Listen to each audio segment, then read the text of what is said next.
لیکن آج ایک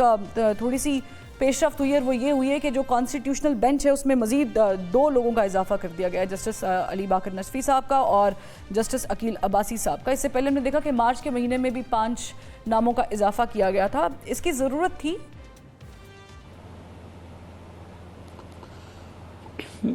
ضرورت تو اب جنہوں نے کی ہے تو ان کو ہوگی، اور جو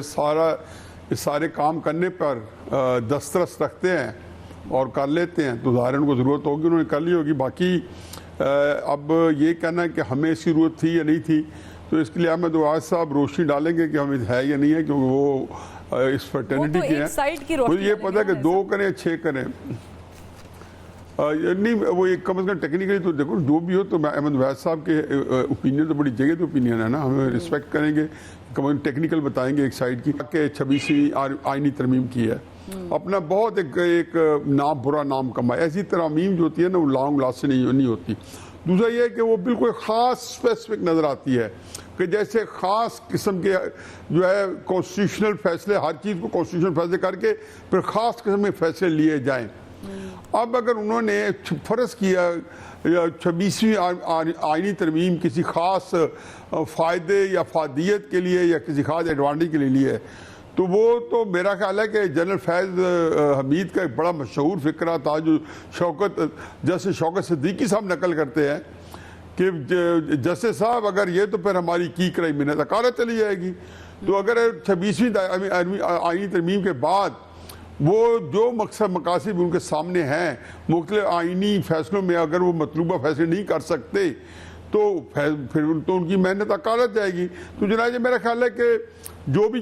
آپ ایلیویٹ کریں گے تو تیری سرکار میں پہنچے تو سبھی ایک ہوئے۔ تو یہ ایک ایسا چیز ہے جو میرے پاکستان کے میں اس کو حقیقت سمجھتا ہوں کہ آنے والے دنوں میں آئین ترمیم جیسے بننے والے بینچز چاہے یہ میرٹ میں فیصلہ دینا تو تاریخ مورخ ان کو اچھے لفظوں سے شاد نہیں کرے گا۔ یہ وہ جسٹس منیر کے ہی اسی کیٹیگری میں یہ پائے جائیں گے۔ ایگزیکٹلی آپ نے اس پہ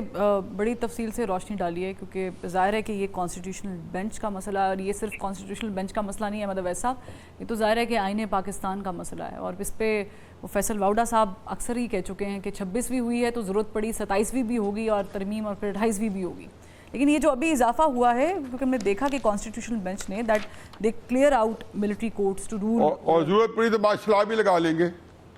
لگا سکتے ہیں، ایسا اللہ نہ کرے، اللہ معاف کرے۔ میں کہا ضرورت پڑی تو میں لوگوں دے رہا ماشاءاللہ بھی لگا دیں گے اور لگا سکتے ہیں، لگا سکتے ہیں، بالکل لگا سکتے ہیں، لیکن وہ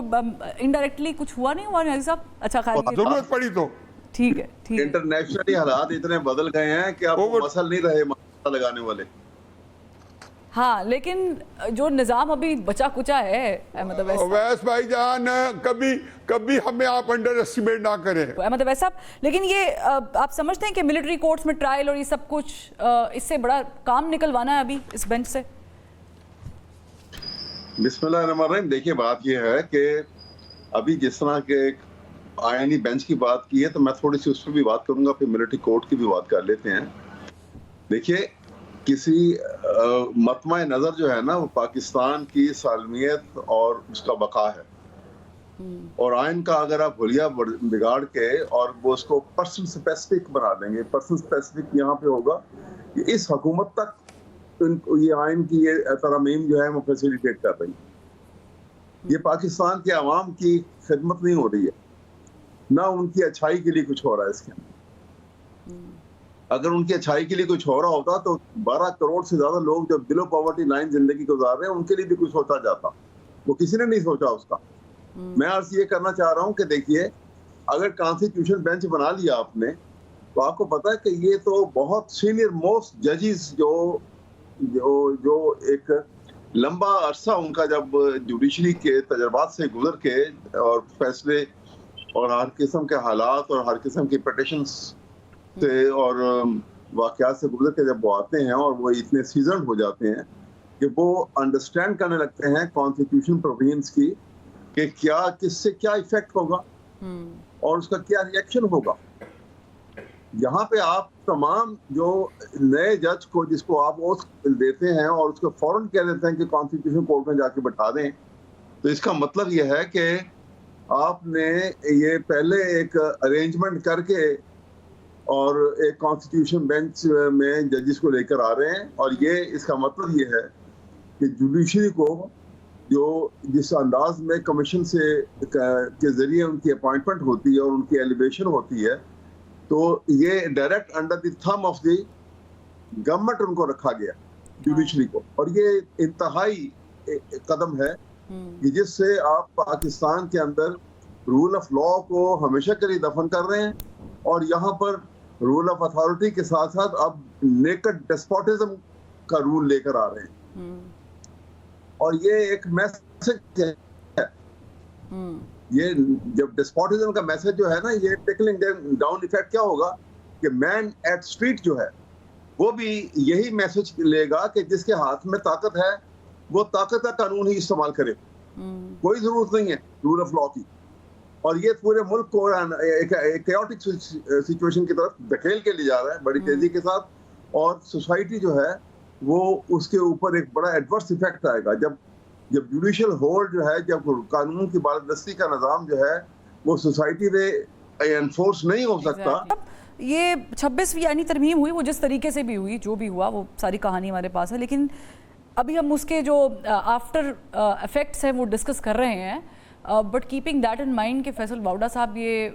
ببانگ دوحل کہتے ہیں کہ ضرورت پڑی تو 27ویں بھی کریں گے، 28ویں بھی کریں گے، تو اس کا مطلب ہے کہ ریڈی ہیں کہ اگر کسی بھی حد تک جانا پڑے تو ہم جائیں گے۔ دیکھیں، فیصل واؤڈا صاحب کے پاس جہاں سے معلومات آتی ہیں تو ظاہری بات ہے اگر وہ کہہ رہے ہیں تو انہیں کچھ نہ کچھ تو انٹیمیشن ہوگی۔ جہاں تک 26ویں آئینی ترمیم کی بات ہے، دیکھیں جیسے تیسے ہوئی، لیکن ہمیں ماننا پڑے گا پارلیمان جو ہے وہ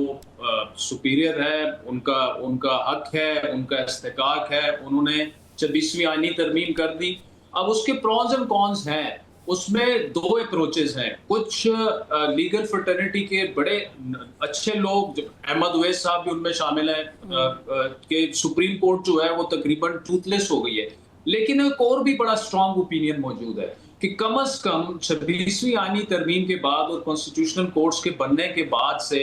جو بینچ فکسنگ ہوتی تھی اور جو کیسز لگتے تھے کہ جس میں جیسی بینچ بنتا تھا آپ کو کیس کا آؤٹ کم پتہ لگ جاتا تھا، دنیا میں کون سی جوڈیشری میں ایسا ہوتا ہے، تو کم از کم اس چیز کا رستہ جو ہے